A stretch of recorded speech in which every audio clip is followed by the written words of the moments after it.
Scene one. Lights up on a small room with two beds. A girl, Jane, is lying diagonally on her bed and twiddling her thumbs. The room is sanitary. This is an inpatient eating disorder clinic. It is not home. The door opens and a new girl, Amy, enters with a nurse. The girl laying on the bed takes no notice. Okay, Amy, here is your room. The girl on the bed over there is Jane. I'm late to do my rounds, so I'm gonna leave you here with her. Jane can show you around and tell you all about the schedule here. That sounds fine. Thank you so much. The nurse leaves, closing the door behind her. Amy looks from Jane to the empty bed, back to Jane. And Jane still does not acknowledge her.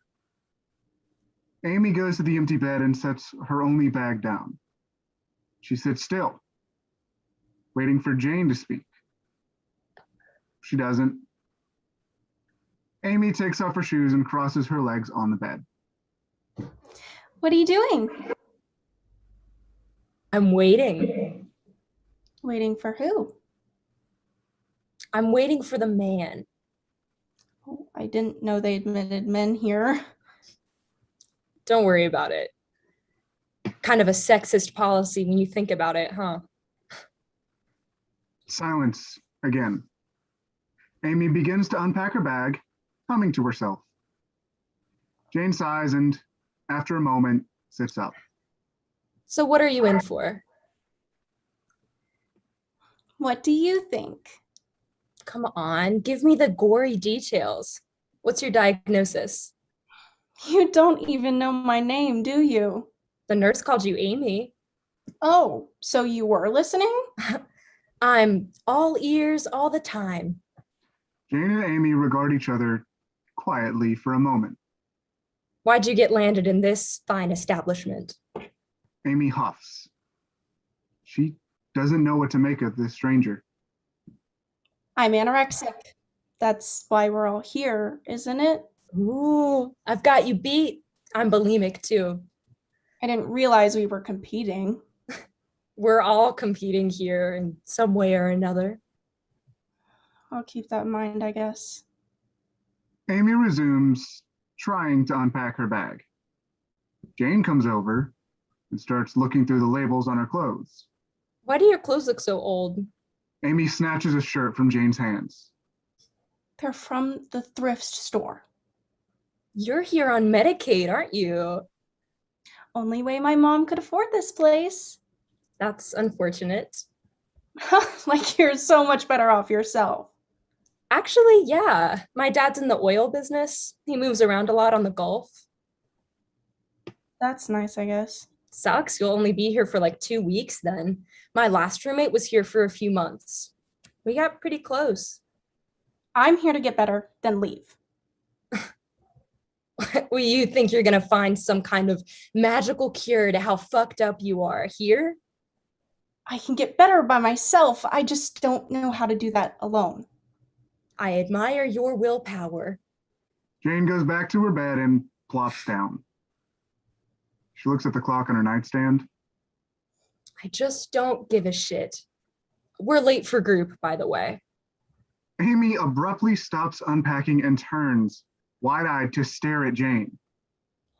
I'm late on my first fucking day. Relax. It's fine. You're with me. Stick with me and I'll show you what to look out for. Jane stands, heading for the door. We should still probably go, though. It is mandatory, after all.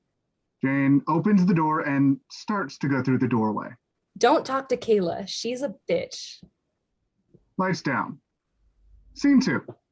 Lights up on a group of 7 girls seated lazily on couches, comfy chairs, and the floor. Dr. Phillips, a therapist, holds a notebook and pen on her lap. How is everyone? She is cut off by Jane and Amy entering the room. Her calm demeanor prevents her from showing anger towards the girls. Jane and Amy take a seat on the floor, attempting to look nonchalant for being late. Thank you both for joining us. We have a new patient with us today. Girls, would you like to introduce yourself? She gestures towards Amy. Amy is apprehensive and looks to Dr. Phillips and back to Jane like a fish completely out of its fishbowl. My name is Amy Trahan, and I'm from Lafayette County. Amy looks to the floor, wanting the attention off of her immediately. She abhors attention. Jane discreetly grabs her hand to calm her down. This takes Amy off guard, but Jane never acknowledges Amy. Well, Amy, I'm glad you're here with us. You don't have to talk until you're ready. Feel free to just listen. So, I'd like to start today by checking in with you all. How are you feeling? How is the recovery process going? Thank you for volunteering today, Kayla. What would you like to share with the group? Well, I'm feeling pretty good today. Breakfast went well, so I'm feeling pretty optimistic about weigh-ins. I'm feeling pretty optimistic about weigh-ins. Just shut the fuck up. Do you have something to share, Jane? Yeah, I do actually. All of us, except for Amy, have been here way longer than Kayla. She acts like this place is a 5-star vacation the way she walks around, and it's just fucking not. This is the place where all the junkies go, and trust me, we are all junkies. Time moves so slow, and it moves even slower with her here. You think we don't know, but we all know she was 79 when she got here. Those nurses can't fucking whisper. It sucks looking at her, being the smallest, acting like she runs the place because of it. I mean, just look at her. It's obvious she's made no progress, while we are all forced to drink meal replacements until it makes us sick. Jane sits back and everyone stares at her. Kayla is boiling. I'm not a drug addict. Oh, you don't have to do drugs to be a junkie. We are all here because we like getting high, right? But starvation, it's what makes you feel invincible. You're addicted to that. Am I wrong? You're a fucking bitch. Yeah, and you're a liar. Why don't you share the last time you threw up? Dr. Phillips finally decides to step in. This is obviously not the first time Jane and Kayla have fought. The rest of you can go have some free time. Jane, stay here. All the girls slowly file out of the room. Amy takes one final look at Jane and then disappears. Dr. Phillips maintains eye contact with Jane while the girls file out. Why do you have it out for Kayla? She antagonizes me. What could she possibly be doing that makes you so angry? I think I just made that pretty clear. She makes me mad just by being here. Honestly, Jane, it's really regressive to your own recovery to hate someone for something so stupid. It's beyond unfair to Kayla. Yeah, well, tell her to stop being so fucking annoying. You need to watch your language and cut it out with the girl interrupted bull. You're better than that. Am I? Am I truly? You know, everyone here always takes her side because she's the sickest. She's got you all fooled because she acts like she's healed and doesn't have a problem. She acts like she's not high off the power of not eating. When she got here, we could all hear you whispering about how bad off she was. Did you know that I can hear her puking down in my room on quiet nights? Do you realize what you're accusing Kayla of? Yeah, and you should really be checking in on that instead of punishing me. Go to your fucking room, Jane. It's late. Jane glides out of the door. Dr. Phillips straightens her papers, has lights down. Scene 3. Amy is in bed, relaxing and reading a book. Jane enters quickly. She's mad. Amy sits up and is about to speak when Jane beats her to it.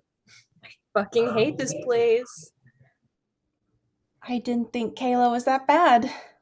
Jane wheels around and one look puts the fear of God in Amy. Jane shakes her head in disgust and walks to the closet to change.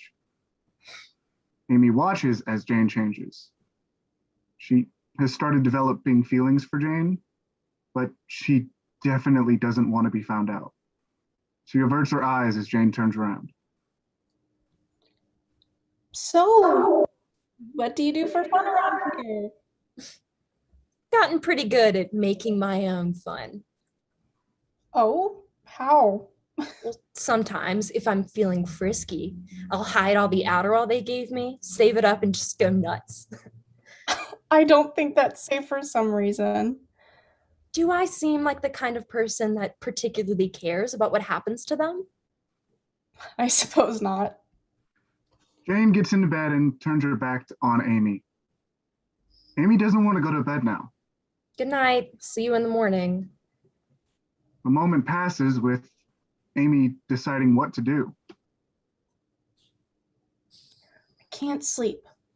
And what the fuck do you want me to do about that? I don't know. It was a really great performance you gave in group today. Hey, Amy, can you do me a favor? Sure. Could you just shut the fuck up? No, you know way more about me than I know about you, and if we're gonna be roommates, I should get to know you. Jane is silent and has not moved. What were you talking about earlier? When you said you were waiting for the man? You don't need to know any more about that. Come on, please. Who is the man? Jane sighs and turns to look at Amy. Amy is slowly breaking Jane down. John Thomas. So you're waiting for some guy named John Thomas? What's he gonna do? He's gonna get me out of here. You mean you're going to run away? They could put you on involuntary hold in a place a lot worse than this for trying that. Not if I don't get caught. I'd put the odds pretty high of you getting caught. Nope. I've been planning a break out of here ever since I knew my parents were sending me here. Don't you wanna, I don't know, get better? Listen, I know I have a problem, and that's the first step of getting better or some shit like that. They can't do any better for me in here than I can do for myself on the outside. Maybe you should stay and get help for your casual Adderall addiction. Okay, first of all, it's Adderall. It's not like it's meth or anything. I mean, doctors prescribe it. And it's not even a habit. It's only for when things get especially boring around here. I'm not addicted. You know, why am I explaining myself to you? You're not the voice of morality around here. I just think it's dumb to run away and waste your parents' money. I mean, they cared enough to send you here to get better. I am not going back to my parents, to high school, to any of it. So you're going to run away and go where? Gonna live with John Thomas. How is that going to help you? Who is he to you? I met him when I first moved to Louisiana for my dad's work. He was an assistant or something for the company. He told me I never have to do anything I don't want to. He said he'd help me get out of here, but the time had to be right, so I'll be ready when he comes for me. Jane, you're 17. How old is this guy? 23, but that doesn't matter. You should really learn to mind your own business, Amy. You've been interrogating me since I first got here. Well, I at least need to know who I'm living with. Well, I hope you have fun being free, whenever that may be. Amy relaxes onto her bed and picks up her book, resuming her reading. Amy's questions have piqued interest in Jane. She wants to know so much more about Amy. Jane mischievously looks over at Amy. Leave with me. What? When John Thomas comes for me, run away with me. No, I need to get better. Well, so do I, but why would you want to stay in here to do it? It's just really easy to not eat in the real world. You know, you're really fucking boring. Jane lays down and turns her back on Amy without another word. Good night, I suppose. A moment passes, and Jane throws a pillow, hitting Amy. What the hell was that for? I can't sleep. Tell me a story. Can you make up your mind on if you're going to bed or not? Tell me a story until I fall asleep, please. Do you have someone like John Thomas? I used to have someone like that. Oh, tell me about him. Her name was Lila. Why didn't you tell me about her earlier? Well, we're not particularly friends, are we? So, I'm nosy. I met Lila when I was 15. She was new at my school and didn't really know anyone. And we were friends at first. And I fell for her really fast. I mean, it's kind of pathetic. You're not the first girl to think that she's pathetic. If it makes you feel any better. Amy ignores this comment. She's reminiscing now. Sometimes I feel like I'm the only living girl on Earth. And maybe that's not exactly the truth. I don't know. I feel like it is the truth. I feel like the Earth is off its axis without her. I liked myself better when I was a perfect nobody. Now I'm a divine idiot for ending up in here. And maybe that's how Jesus felt when they were crucifying him. I mean, it's kind of how Lila made me feel. She always wore this bright red lipstick and she had the prettiest blue eyes. And I always liked it when she got her lipstick all over me. But, you know, another guy caught her attention. So I started smoking every time I thought of her lipstick. And now I can't even do that. Jane and Amy stare at each other for a moment. Jane gets up, goes over to Amy's bed and holds her. Lights down as the two hold each other. Scene 4. Amy sits on the edge of her bed, tying her shoelaces. Jane enters, obviously with something to hide. And Amy is suspicious. Why'd you just appear after? Oh, you know, I had stuff to do, places to be, people to see. They took all of your privileges away. You can't have any visitors or go anywhere. So what were you doing? I was peeing. Peeing for 30 minutes. Okay, I had to take a shit. Do you want my social security number too? Amy catches a whiff of something and starts sniffing the air. She walks over to Jane, finding her to be the source of the smell. You smell real bad. Jane is doing her best to get away from Amy, but their room is only so big. You smell like vomit, actually. Just haven't brushed my teeth today. Bullshit. You were throwing up. Lunch was bad. I think it gave me food poisoning. Oh, cut the shit. You were making yourself throw up. Why don't you drop this? Are you going to tell on me? All Amy wants to do at this point is to go to the nurses and tell on Jane, but her feelings stop her. She slumps down in defeat. I really want to, but I won't. Okay, so it's not an issue. Show me then. What? Show me how you do it. How you make yourself throw up. I'm not ever going to do that. Why not? I didn't think we were friends, so what does it matter? I guess I do care about you.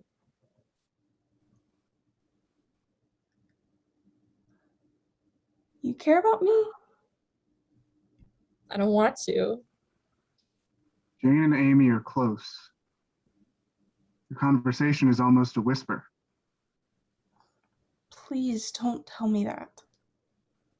Guess your goodness worked its charm on me. Amy makes a decision and kisses Jane. It's surprising to the both of them. They go to their respective sides of the room and don't look at each other. John Thomas called earlier today. Oh? How is he? I'm leaving tonight, Amy. Amy turns, wide-eyed and mouth agape, to look at Jane. Oh, please, please don't be mad at me. Well, come with me. We could both be free. We'll hold each other accountable. Really fucking stupid for trying to leave now. You just relapse like a goddamn idiot and you think you can get better by yourself. Your brain is fried and you're delusional. I thought you'd at least be happy for me. I should have remembered you're only 2 days away from getting out of here. I don't know if they'll ever let me leave. Just go away. I hope I don't see you again for the rest of my life. Jane is both hurt and angry at Amy's words. She can find nothing to say to her and exits. Amy takes a pillow off of her bed and screams into it. She throws the pillow at the wall and starts pacing. Then Amy remembers Jane's stash of Adderall and starts tearing up the room to find it. It takes her a minute to find it, but when she does, she takes all of the pills without thinking twice. Lights down. Scene 5. There is nothing on stage. The instrumental of Love Buzz by Nirvana or the equivalent is the only exterior sound that is needed. A single light comes up to illuminate Amy. This scene should only last as long as the song does. Only this scene should feel surreal in contrast to the rest of the play. The dialogue spoken between characters is solely song lyrics. This is not the inpatient facility, but the darkness of Amy's drug trip. In the version of Jane in Amy's mind, Jane is apologetic. Another light comes up to reveal Jane. Poor that man, John Thomas. His woman truly was a devil. To be honest, I am full of shit. My mind is on the brink of going supernova. I'm just a kid. Don't walk away. No excuses, that I know. Will you take me as I am, strung out on another man? Well, I love you anyway. Another light comes up, revealing a third girl wearing red lipstick. This is Lila. Amy can't figure out that this is not reality. Thought of you as my mountaintop. Don't do me like that. Can you feel my love buzz? Lila and Jane kiss, leaving Amy mad. And of course you're a bore. Lila's lights go down, leaving Amy and Jane on stage, alone. What's your pleasure? What's your pain? The stranger, the better. Something is not right with me. But do you believe me when I tell you you're the queen of my heart? Jane and Amy are now under the same light and begin to dance together. They kiss as the lights and music fade. Scene 6. There's light outside. The next morning, Amy wakes up to Dr. Phillips shaking her. What's going on? Come on, Amy, wake up, please. I'm up. Why are you in my room? Jane is missing. She left sometime during the night. We don't know where she could have gone. Amy and Dr. Phillips stare at each other, emotionless. Lights down. The end.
Hi. 1 second.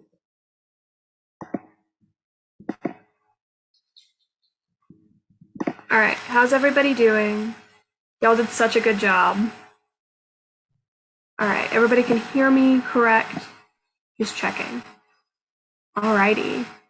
Well, congrats. I know that was a really quick process for y'all, but I know you also put in a ton of work for it. So how does it feel that it's now over and done with?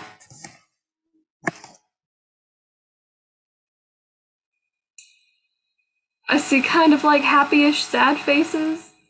Hannah, I know you're a little emotional on this one. I was gonna say it's been a really fun process, but this is the last thing I get to do in college, so I'm very lucky that this was this is the note I get to end on. So Yeah.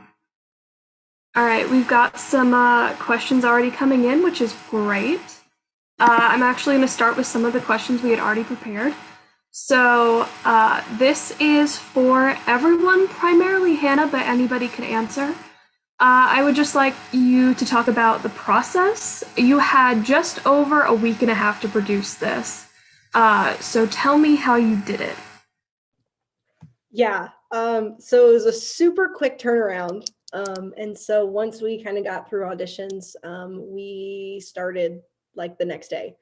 And we did a lot of staged reading is a lot of table work. And so we spent a lot of time talking about our characters and talking about, backstories and backgrounds and that kind of thing, and how that relates to the show itself. And then we kind of took a break a couple days to de-stress because it is kind of a heavy topic. And so everybody had a few days to worry about nothing. And then we came back a couple days ago and talked a lot about how we were actually going to present and a lot of like voice and like vocal inflections and that kind of thing, and how we wanted it to sound, because that's one of the main things that the stage reading does. That's kind of one of the only things we have, especially when we're on Zoom. And then now we're here. So it was super quick process, but it was super fun. This is a great group of people to work with. That's awesome. I just realized I did not introduce anybody, so let's do that real fast. I am Jamie Haney. I'm the Vice President of Playcrafters and the representative for Playwrights Guild, so I'm the one kind of hosting the talkback. I will be asking the questions. Hannah Champion, if you want to wave. Hannah Champion is our wonderful director for this. And then there's Alex. If you want to wave, just wave when I say your name. Brittany, Preston, and Kate. There's also Andrew Wilson. I don't believe we can currently see his screen because he has some Wi-Fi problems, but my camera is off, but I am right here. All right, awesome. So we can still hear from him. All right, can I hear from any of y'all about this process, this quick turnaround? How did it go for y'all? I thought it went really well, to be honest. There's something about like not spending too much time on a show that kind of makes it a little bit better for me personally, because it helps me like stay in the character, stay in this world that we've created. So I actually kind of dug the process of doing it really quickly. And it was also just a great way to end my semester. It's been really hard this semester, but like doing theater again just like really lifted my spirits, and just like talking to people, because a lot of this rehearsal process was just like talking to these people and like getting to make friendships and like hear about people's day, because one of the things Hannah made sure that we do every rehearsal was a mental health check-in, which I was so grateful for. And so just like hearing how everybody's doing and like how we're all handling the stress of finals and the like last parts of the semester, it was just lovely to be with people, I think. That's great. Okay, so moving on to the next question. This is actually kind of a bundle between one of the questions I wrote and a question by Alexandra. Alexandra wanted to know what it was like working with such a heavy topic. And I wanted to take that one step further and ask about the steps that you took with the cast in order to safely discuss and portray potentially triggering material, such as eating disorders and drug use. So if anyone wants to jump in with that. I can start. So one of the very first things that we did when I sent out the cast list, what was really important to me was making sure that everybody, if this was something that was weighing on them, or that it was making their lives harder to talk about, that they had the resources that they needed. So with a cast list, they all got an extensive list of resources to go to, like a lot of information about eating disorders or hotlines, or any kind of pages that had other links to go to, and the link for the App State Counseling Center, and all of that kind of thing, so that everybody had the information that they needed, very easily accessible in case it became a problem. One of the other things that we did, that Alex kind of touched on, was every day we kind of went through a little mental health check, and nobody was ever forced to talk about anything. But if if this was weighing on somebody, or triggering, or they didn't feel like they were in the right headspace to work on the show that day, then we talked about it, just so that we were all on the same page. I think sometimes that mental health in regards to getting involved in a character isn't talked about as much. And so I was very, very clear to everybody that I didn't want them to get too far into the heads of these characters in that way. So, and I don't know how everybody else felt about that, but those were a couple things that were important to me. That's great. Can I get any feedback from the cast on what these steps were like from your perspective? Yeah, I can talk about that. It's kind of like what Alex said earlier about like the short process. It wasn't like so much as like living in the character for several weeks to let it like affect your mental health. It was like kind of a flash, like, okay, you got these, for me, it was like, oh, you got these two characters, kind of figure out their backstory, which was pretty interesting because with it being a play that's never been performed before, we never had like past like actors or anything to look back on. So when you kind of look at the character, like there's no real backstory. It's kind of something you have to look into.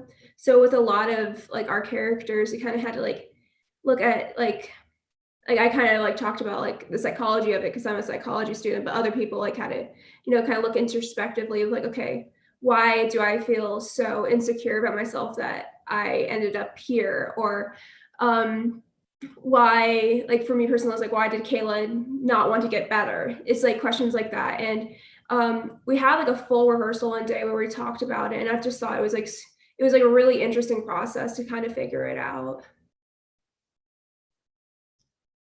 And then from my perspective, just to underscore what Hannah was saying, yeah, it was just a really heavy topic and a really heavy thing to deal with. And we created a very comfortable environment to where we could explore these characters like that, because a lot of what we're talking about is very, very personal to strangers. If you think about it, that we've just these characters that we have no reference for. So the environment was very comfortable, especially not only with exploring these other people, but with diving into the script. The environment was very comfortable, and it had to be because of how vulnerable these things are that we're talking about. So that was something I really appreciated, is that we could talk about how our day was going, and it kind of made it all very low stakes. And we could just look into this and treat it how we needed to. Thank you. Anyone else want to add to that, or should I move on to another question? All right, we have a question from Mary in the comments asking, what were some steps you had to take to adjust to performing online? This is a pretty common question we've been getting the last year. Performing online is such a hurdle. What was it like for this process? So I'll say it was I actually kind of enjoyed it, because it was, I mean, logistically, it took less time. You didn't have to worry about people getting to and from places, and, working with everybody's schedules, because a lot of everything is online. Working with everybody's schedules was so easy. But I think if any, the hardest part, I think, about this process being online is that a lot of what we probably would have done had we been in person would be more blocking. While, Andrew was great and read all of our stage directions, it was kind of, we didn't have a lot to work with on Zoom. So that was kind of hard. But I mean, all of these actors have great facial expressions. And so that was an easy fix to that. But it was interesting doing it all online, especially for being such a heavy topic that's typically, it would be, I honestly think that it kind of added, I think it added to that sense of comfortability that Preston was talking about almost, because there's something about being face to face with somebody and talking about things like that maybe is hard for some people. So being over a camera is, I know at least for me, can be a little bit easier to kind of dive into things like that. So. Thank you. Yeah, there's I think it's interesting that you said that it was different being on camera with people than in person with people, because this is something that has come up recently when talking about creating safe spaces. There's always the acknowledgement that anyone can leave whenever they want. But in person, getting up and leaving is so much different than just turning off your camera on Zoom. So yeah, that's very interesting. Thank you for that. Kate, were you going to say something? I saw you unmuted. Yeah, I was gonna say about like the acting standpoint is like it is kind of different because it's a lot more like, oh, I'm only like this much. Like I'm wearing sweatpants right now. Like you don't have to see anything below the upper torso. So it's like, okay, what do I do with my face? It was really funny that no one could see, but like before the Zoom had started on YouTube, all of us were like rehearsing our lines, and all you could see was like. And it's a completely different experience to being online, or to being in person, but it still is like a really cool experience where it's like it's learning a completely different form of acting. Yeah, I agree. I also want to say that it's interesting because typically when you think of a staged reading, you think of like people all lined up on a stage and they have music stands or they're hiding behind their script. And it can have blocking and various amounts of, whatever, and facial expressions, but it feels very different of like, I have my script pulled out. Like it's not the same. It's like a disproportionate amount of prep time versus what's being shown, because you still see our whole face and you can look very closely like you would for a full length production. So it feels very weird. It's very different than anything I've ever done, but I had fun.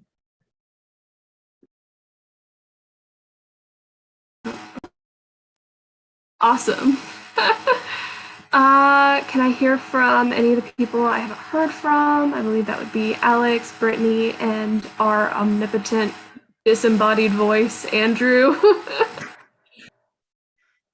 Yeah, I was actually about to unmute and say something.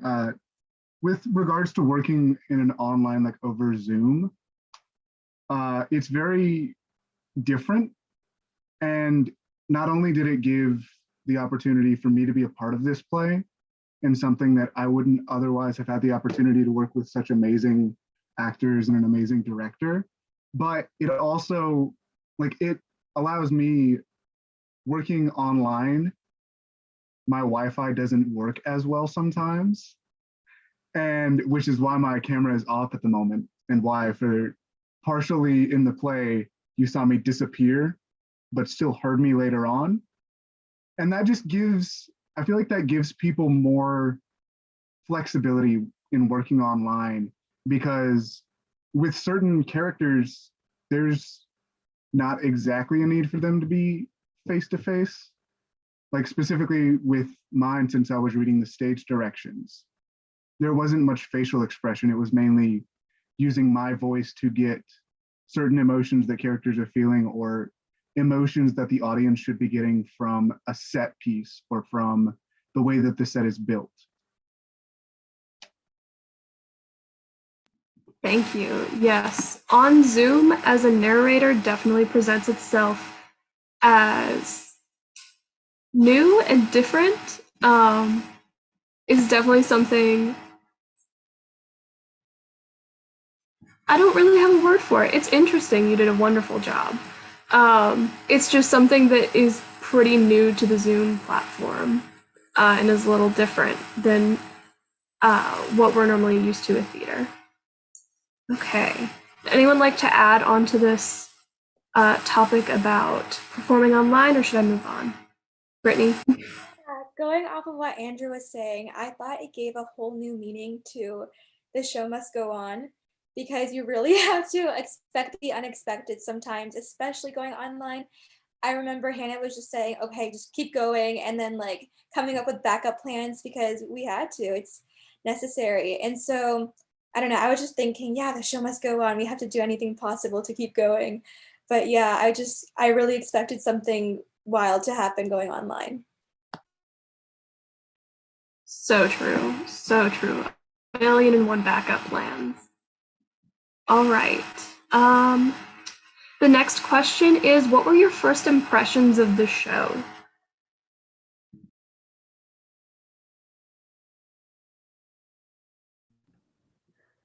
I'll start. So Shelby Jenrette is the writer, and I have been friends with her for a few years. She graduated last year from App State, and she told me about this play that she was writing. She's like, I want to submit it, and I want somebody to do something with it. And I was like, okay.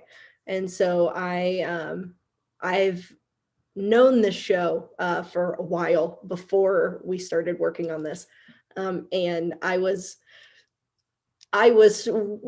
probably way too excited to be able to direct it. But I think the thing that I loved about the show was that, I mean, the first time I read it was just how the character dynamics between all of these people are just so interesting. And I mean, that's pretty much what we spent our rehearsals talking about, was like the way these characters interact, and the way that, because at the start of the show, they're all strangers, every single one of them, because Amy's new here. And so it was a really, I had a blast, like, reading and working, especially working through all of these just different character dynamics and how they interact with each other. And so the way those are written, I think every one of these characters is so different, and that's what makes it so interesting, because they're all, one of the first things we talked about was all of these people most of them, right, are all in the same place for the same reason. And yet they're so different.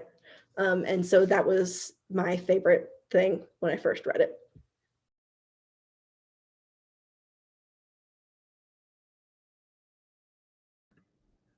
I'll add on to that. So when I first read this script, I really fell in love with the Amy and Jane dynamic specifically. That was really fun to just just think about. Like, I go on walks every day and I found myself thinking about them and like their relationship over these 2 weeks that Amy is there, and like how Amy falls so fast for Jane, even though they're polar opposites. And it's like, it was just this amazing thing to like psychoanalyze. And like as an actor, that's literally what we do. And it's just a great piece of text to do that because of what Hannah said, because of how they interact, because of in this 2 week time span, Amy is like in love with Jane, and so it's like, what does that mean for her? What does that mean for her past, especially with this Lila character? And it was also interesting getting to work with Kate with that Lila character, because we only kind of get Amy's perspective of Lila. And so when we did this character table work, it was really interesting to see like how our versions of this person like connected, and just like I guess the open discussions we all had about these characters and like what they mean to each other. It was just the text enhanced it further. Like there was never a hindrance from the text. Like I never felt like, oh, this text says this, so I can't act this way. No, it's like it perfectly communicated what these characters mean in this world. So that was long. Sorry. I was gonna say something similar, where it's just like the characters are so open to interpretation, and that was like something I both love. I didn't even like really struggle with it. I just loved about the two characters I play, because both of them you only get like the only thing you know about them is what Jane says. Oh, don't talk to Kayla, she's a bitch. And then Lila's just like has this love story with her, or Amy has this love story with Lila, and so you kind of have to think like, okay, is Kayla really a bitch, or is she just like coping with her own way, or maybe she has a terrible home life? And like I remember sitting at work one day with my notes document open and just being like, okay, why does Kayla do this? Why does Lila do this? Like going through the script, highlighting all the things that people, that's like the tip Hannah gave to us, like going through the script and like highlighting all the things that people say about the other characters and stuff. Like there's like the one rehearsal where I felt like we just like had like the pins and the post-it notes being like, okay, and then this is why, and maybe Amy's parents went through a divorce and that's why she felt like she needed to get seen through her eating section. And it's just like, it feels like Shelley just put so much thought into it, but yet left it so open that like the audience can just understand without having to be told it. And I think that was just like really awesome.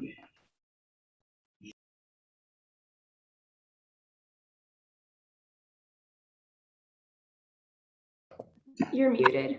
Yes. Awesome. Thank you. So this is going to be the last question. We're wrapping up and then we'll have some closing remarks. But I want to hear from all of you, and I just want to know, what from the show are you going to take with you from this experience? What are you going to carry on with you? Hannah, I know you have made the remark that this is the last thing you will be doing in college, so obviously this is going to hold a little special place. But what about the rest of you? Also, Hannah, you're free to answer as well, if you want to add to it.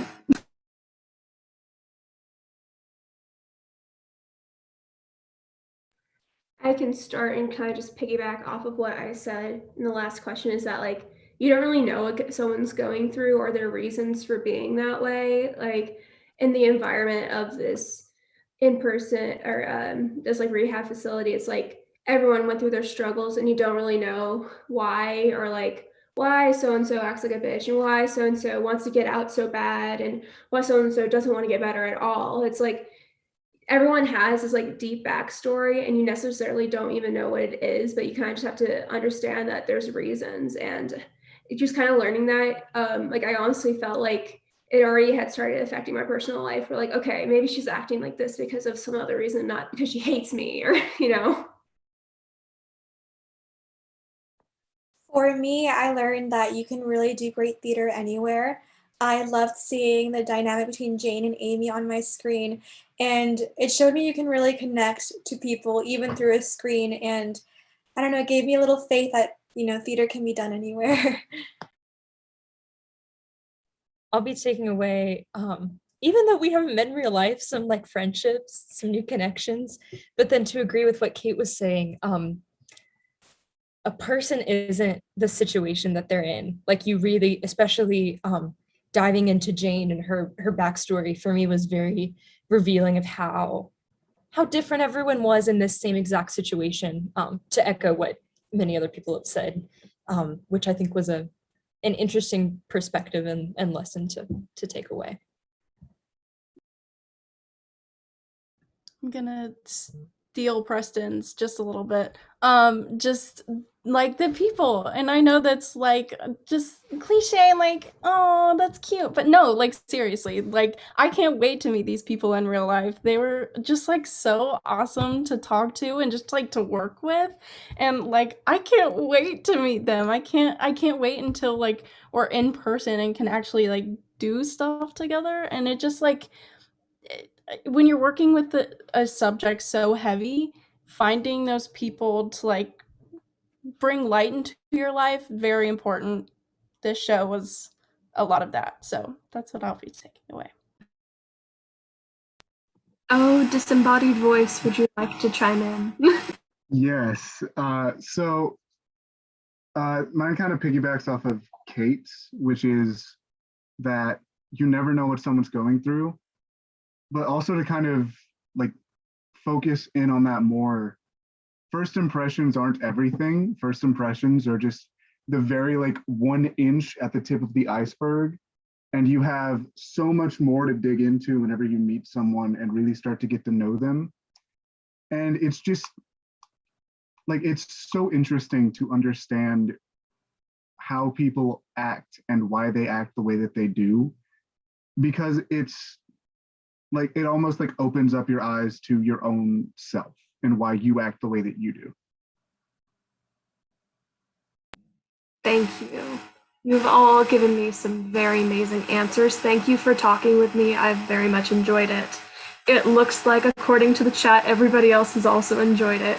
So I'd like to thank you for all your hard work that you've put into this production. And for everybody watching, I just want to say that we appreciate you coming to see this. This is the first time Playwrights Guild, as a part of Playcrafters, has ever produced a staged reading. And on top of that, we're doing it in the middle of a pandemic. So just like, I would also like to point out that in the live chat, I will be sending it again.